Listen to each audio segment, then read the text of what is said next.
ಕೊನೆಗೂ ಅತ್ಯಾಚಾರ ಪ್ರಕರಣವೊಂದರಲ್ಲಿ ಮೂವರು ಆರೋಪಿಗಳಿಗೆ ಮರಣದಂಡನೆ ಶಿಕ್ಷೆ ವಿಧಿಸಿ ಆದೇಶವನ್ನು ಹೊರಡಿಸಿರುವಂತಹ ವಿಚಾರ ಇಡೀ ಕರ್ನಾಟಕವನ್ನೇ ಅಂತಾರಾಷ್ಟ್ರೀಯ ಮಟ್ಟದಲ್ಲಿ ತಲೆ ತಗ್ಗಿಸುವಂತೆ ಮಾಡಿದಂತಹ ಒಂದು ಪ್ರಮುಖವಾದಂತಹ ಪ್ರಕರಣ ಅಂತ ಕೂಡ ಹೇಳ್ಬೋದು. ಸೊ ಈ ಒಂದು ವಿಚಾರದ ಬಗ್ಗೆ ಕಂಪ್ಲೀಟ್ ಆಗಿ ಡೀಟೇಲ್ಸನ್ನು ಈ ಒಂದು ವಿಡಿಯೋದಲ್ಲಿ ವಿವರಿಸ್ತಾ ಹೋಗ್ತೀನಿ. ಅದಕ್ಕೂ ಮೊದಲು ಈ ಒಂದು ಚಾನಲನ್ನು ನೀವು ಮೊದಲನೇ ಬಾರಿ ವೀಕ್ಷಣೆ ಮಾಡ್ತಾ ಇದ್ದರೆ ಖಂಡಿತವಾಗಿಯೂ ಸಬ್ಸ್ಕ್ರೈಬ್ ಮಾಡ್ಕೊಂಡು ನೋಡಿ. ಮಾತ್ರ ಅಲ್ಲ, ನಿರಂತರವಾಗಿ ಇಂತಹ ಅಪ್ಡೇಟ್ಗಳನ್ನು ನಿಮ್ಮ ಮುಂದೆ ತರುವಂತಹ ಪ್ರಯತ್ನವನ್ನು ನಾವು ಮಾಡ್ತೀವಿ.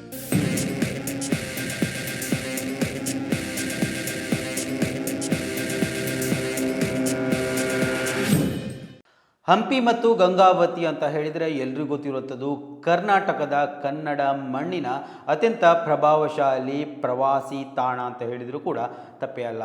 ಇಡೀ ದೇಶದ ಒಳಗಡೆಯಿಂದ ಮಾತ್ರ ಅಲ್ಲ, ಅಂತಾರಾಷ್ಟ್ರೀಯ ಮಟ್ಟದ ಪ್ರವಾಸಿಗರು ಕೂಡ ಇಲ್ಲಿ ಬಂದು ನೆಲೆಸ್ತಾರೆ. ಇಲ್ಲಿ ಅಲ್ಲಿನ ವೈವಿಧ್ಯತೆಗಳನ್ನು ಮನಸ್ಸು ತುಂಬಿ ಕೊಂಡಾಡ್ತಾರೆ. ಇದನ್ನು ವೀಕ್ಷಣೆ ಮಾಡಿ ಇಡೀ ಜಾಗತಿಕ ಮಟ್ಟಕ್ಕೆ ತಲುಪಿಸುವಂತಹ ಒಂದು ವ್ಯವಸ್ಥೆಯನ್ನು ಮಾಡ್ತಾರೆ. ಸೊ ಅದೇ ಒಂದು ಜಾಗದಲ್ಲಿ ಅತ್ಯಂತ ಘೋರವಾದಂತಹ ಘಟನೆ ನಡೆದಿರುವಂಥದ್ದು ನಿಜವಾಗ್ಲೂ ನಮ್ಮ ಕರ್ನಾಟಕ ನಾಚಿಕೆಯಿಂದ ತಲೆ ತಗ್ಗಿಸಿದಂತಹ ಒಂದು ಪ್ರಕರಣ. ಆದರೆ ಆ ಒಂದು ಪ್ರಕರಣದಲ್ಲಿ ಬಹು ನಿರೀಕ್ಷೆಯ ಈ ಒಂದು ನ್ಯಾಯಾಂಗ ವ್ಯವಸ್ಥೆಯಲ್ಲಿ ಏನಾಗ್ಬೋದು ಅಂತ ಜನ ಕಾಯ್ತಾ ಇದ್ರು. ಬರೀ 1 ವರ್ಷದ ಒಳಗಡೆ ಈ ಒಂದು ಆರೋಪಿಗಳಿಗೆ ಶಿಕ್ಷೆ ಪ್ರಕಟ ಮಾಡಿರುವಂಥದ್ದು. ಈ ಒಂದು ಆರೋಪದಲ್ಲಿ 3 ವ್ಯಕ್ತಿಗಳನ್ನು ಅರೆಸ್ಟ್ ಮಾಡಿದರು. ಈಗ 3 ಕೂಡ ಈ ಒಂದು ಪ್ರಕರಣದಲ್ಲಿ ಮರಣದಂಡನೆ ವಿಧಿಸಿ ಅಚ್ಚರಿಯ ತೀರ್ಪೊಂದನ್ನು ನ್ಯಾಯಾಲಯ ನೀಡಿರುವಂಥದ್ದು. ಹಂಪಿ ಮತ್ತು ಗಂಗಾವತಿ ಪ್ರದೇಶಗಳಿಗೆ ಏನು ನೋಡಬೇಕು, ಅಲ್ಲಿನ ವೈವಿಧ್ಯತೆಗಳನ್ನು ನೋಡಿಕೊಂಡು ಕಣ್ಣು ತಂಪು ಮಾಡಬೇಕು ಅಂತ ಬರ್ತಾ ಇದ್ದಂತಹ ಪ್ರವಾಸಿಗರಿಗೆ ನಿಜವಾಗ್ಲೂ ನಡುಕ ಹುಟ್ಟಿಸಿದಂತಹ ಆ ರಾತ್ರಿ ನಿಜಕ್ಕೂ ಏನು ಸಂಭವಿಸಿತ್ತು? ಈ ಒಂದು ಪ್ರಕರಣ ನಡೆದಿರುವಂಥದ್ದು ಕಳೆದ ವರ್ಷ 2025ರ ಮಾರ್ಚ್ ತಿಂಗಳಲ್ಲಿ. ಇದು ಕೂಡ ಗಂಗಾವತಿಯ ಸಣಕಾಪುರ ಎನ್ನುವಂತಹ ಒಂದು ಗ್ರಾಮದಲ್ಲಿ ಒಂದು ಕೆರೆಯ ಹತ್ತಿರ ನಡೆದಂತಹ ಒಂದು ವಿಚಾರ. ಆ ಒಂದು ಮಧ್ಯರಾತ್ರಿ ತುಂಗಭದ್ರಾ ಕಾಲುವೆಯ ಬಳಿಗೆ 5 ವ್ಯಕ್ತಿಗಳು ಅಂದರೆ 3 ಗಂಡಸರು ಮತ್ತು 2 ಮಹಿಳೆಯರು ಸೇರಿದಂತೆ 5 ಯಾತ್ರಿಕರು ಅಂದರೆ ಪ್ರವಾಸಿಗರು ಮಹಾರಾಷ್ಟ್ರ, ಒಡಿಶಾ, ಆಮೇಲೆ ಅಮೆರಿಕಾದ ಓರ್ವ ಪ್ರಜೆ, ಆಮೇಲೆ ಇಸ್ರೇಲ್ನ ಓರ್ವ ಪ್ರಜೆ ಸೇರಿಕೊಂಡು ಇನ್ನು ಆ ಒಂದು ಹೋಮ್ ಸ್ಟೇಯ ಒಡತಿ ಅವರು 5 ಜನ ಸೇರಿಕೊಂಡು ಆ ಒಂದು ಕಾಲುವೆಯ ಬಳಿ ಏನು ವಾಯುವಿಹಾರಕ್ಕಾಗಿ ತೆರಳಿದರು. ಇದೇ ಸಮಯದಲ್ಲಿ ಗಂಗೇಶ್, ಸಾಯಿ, ಶರಣಬಸಪ್ಪ ಎನ್ನುವಂತಹ 3 ಕಾಮುಕ ಆರೋಪಿಗಳ ತಂಡ ಈ ಒಂದು ಪ್ರದೇಶಕ್ಕೆ ಎಂಟ್ರಿ ಕೊಡುತ್ತೆ. ಬಹಳಷ್ಟು ಕುಡಿದಿರ್ತಾರೆ.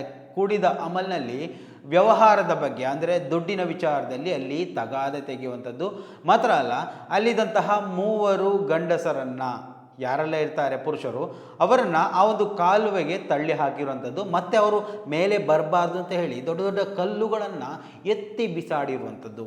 ನಂತರ ಅಸಹಾಯಕ ಸ್ಥಿತಿಯಲ್ಲಿದ್ದಂತಹ ಹೋಮ್ ಸ್ಟೇಯ ಒಡತಿ ಮತ್ತು ಇಸ್ರೇಲ್ನ ಆ ಒಂದು ಮಹಿಳೆಯ ಮೇಲೆ ನಿರಂತರವಾಗಿ ಪ್ರಜ್ಞೆ ತಪ್ಪುವವರೆಗೂ ಬೇಡದಂತಹ ಕೃತ್ಯವನ್ನು ಮಾಡಿರುವಂಥದ್ದು. ಅದು ಯಾವ ಕೃತ್ಯ ಅಂತ ಹೇಳುವಂಥ ವಿಚಾರ ನಾನು ಹೇಳಬೇಕಾಗಿಲ್ಲ, ವಿವರಣೆ ಕೊಡಬೇಕಾಗಿಲ್ಲ. ಅದು ಏನು ಅನ್ನೋದನ್ನು ನೀವೇ ಅರ್ಥ ಮಾಡ್ಕೊಳ್ಳಿ. ಸೊ ಆ ಒಂದು ಕೃತ್ಯವನ್ನು, ದುಷ್ಟ ಕೃತ್ಯವನ್ನು ಈ 3 ಸೇರಿಕೊಂಡು ಮಾಡಿದ್ದು. ಆ ಮಹಿಳೆಯರು ನಿಜವಾಗ್ಲೂ ಒಂದು ರೀತಿಯಲ್ಲಿ ಪ್ರಜ್ಞಾಹೀನ ಸ್ಥಿತಿಯಲ್ಲಿದ್ದರೂ ಕೂಡ ಬಿಡದೆ ಆ ಕಾಮುಕರು ಆ ಮಹಿಳೆಯರನ್ನು ದುರುಪಯೋಗ ಮಾಡಿರುವಂತಹ ವಿಚಾರ ಬೆಳಕಿಗೆ ಬಂದಿರುವಂಥದ್ದು. ಇನ್ನೇನು 3 ಯುವಕರನ್ನು ಆ ಒಂದು ಕಾಲುವೆಗೆ ತಳ್ಳಿ ಹಾಕಿದ್ರು. ಅದರಲ್ಲಿ ಒಡಿಶಾ ಮೂಲದ ಆ ಯುವಕ ಸಾವನ್ನಪ್ಪಿದ್ದ.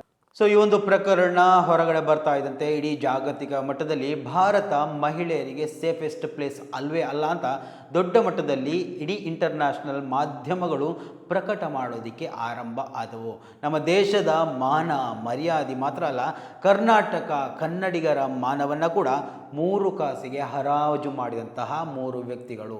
ಸೊ ಈ ಒಂದು ವಿಚಾರಕ್ಕೆ ಸಂಬಂಧಪಟ್ಟು ನ್ಯಾಯಾಲಯದಲ್ಲಿ ತೀರ್ಪುಗಳು ನಡೀತಾ ಇತ್ತು. ಅದೇ ನ್ಯಾಯಾಧೀಶರು ಈ ಒಂದು ವಿಚಾರದಲ್ಲಿ ಸ್ಪಷ್ಟವಾಗಿ ಹೇಳಿದರು, ಈ ಒಂದು ಪ್ರಕರಣದಲ್ಲಿ ಯಾವುದೇ ನ್ಯಾಯ ಕೊಡಿಸುವುದಾದರೂ ಇರುವಂತಹ ಶಿಕ್ಷೆಗಳಲ್ಲಿ ಅತ್ಯಂತ ದೊಡ್ಡ ಶಿಕ್ಷೆಯನ್ನೇ ಅವರಿಗೆ ಕೊಡಬೇಕು. ಯಾವುದೇ ಕಾರಣಕ್ಕೂ ಅವರು ಕ್ಷಮೆಗೆ ಅರ್ಹ ವ್ಯಕ್ತಿಗಳು ಖಂಡಿತವಾಗಿಯೂ ಅಲ್ಲ.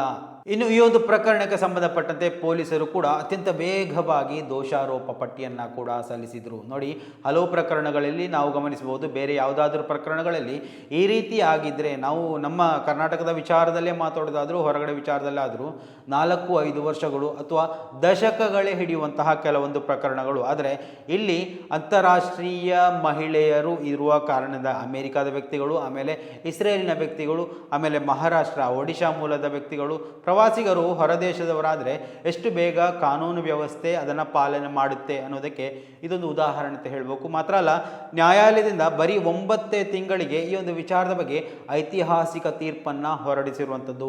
3 ವ್ಯಕ್ತಿಗಳಿಗೆ ಮರಣದಂಡನೆ ವಿಧಿಸಿ ಆದೇಶವನ್ನು ನಿನ್ನೆ ದಿವಸ ಹೊರಹಾಕಿರುವಂಥದ್ದು.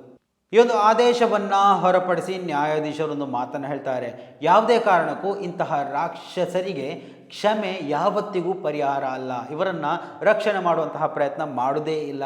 ಎಸ್ಪೆಷಲಿ ವಿದೇಶದಿಂದ ಬಂದಂತಹ ಪ್ರವಾಸಿಗರಿಗೆ ಇಷ್ಟೊಂದು ಕಠೋರ ಶಿಕ್ಷೆಯನ್ನು ಕೊಟ್ಟಂತಹ ಇವರಿಗೆ ಯಾವುದೇ ಕಾರಣಕ್ಕೂ ಇಲ್ಲಿ ಜೀವನ ನಡೆಸೋದಕ್ಕೆ, ಜೀವಂತವಾಗಿರೋದಕ್ಕೆ ಅರ್ಹ ವ್ಯಕ್ತಿಗಳು ಖಂಡಿತ ಇವರಲ್ಲ ಎನ್ನುವಂತಹ ಪ್ರಮುಖ ಆಶಯವನ್ನು ವ್ಯಕ್ತಪಡಿಸಿರುವಂಥದ್ದು. ಸೊ ಈ ಒಂದು ಶಿಕ್ಷೆ ಪ್ರಕಟವಾಗ್ತಾ ಇದ್ದಂತೆ ಇಡೀ ರಾಜ್ಯ ಮಾತ್ರ ಅಲ್ಲ, ದೇಶದಾದ್ಯಂತ ಈ ಒಂದು ಶಿಕ್ಷೆಯ ಪ್ರಮಾಣದ ಬಗ್ಗೆ ದೊಡ್ಡ ಮಟ್ಟದಲ್ಲಿ ಸದ್ದಾಗ್ತಾ ಇರುವಂಥದ್ದು. ನೋಡಿ, ಕಾಮುಕರಿಗೆ, ಕಟುಕರಿಗೆ, ಅತ್ಯಾಚಾರಿಗಳಿಗೆ ಇಂತಹ ಶಿಕ್ಷೆಯನ್ನು ಎಲ್ಲ ಪ್ರಕರಣಗಳಲ್ಲೂ ಕೊಟ್ಟರೆ ನಮ್ಮ ದೇಶದಲ್ಲಿ ಮಹಿಳೆಯರು ಬಹಳಷ್ಟು ಸೇಫ್ ಆಗಿರ್ತಾರೆ.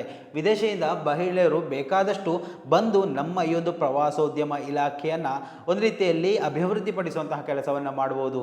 ಅದು ಬಿಟ್ಟರೆ ನಮ್ಮ ದೇಶದಲ್ಲಿ ಒಬ್ಬಂಟಿಯಾಗಿ ಒಂದು ಮಹಿಳೆ ಬಂದು ಪ್ರವಾಸಿಯಾಗಿ ಆಗಿರ್ಬೋದು, ಈ ಒಂದು ಏನು ನಮ್ಮ ದೇಶದ ವೈವಿಧ್ಯತೆಯನ್ನು ನೋಡಿ ಕಣ್ಣಾರ ಹಚ್ಚಿಕೊಂಡು ಹೋಗಬೇಕು ಅಂದರೆ ಅದು ಅಸಾಧ್ಯವಾದಂತಹ ಮಾತು.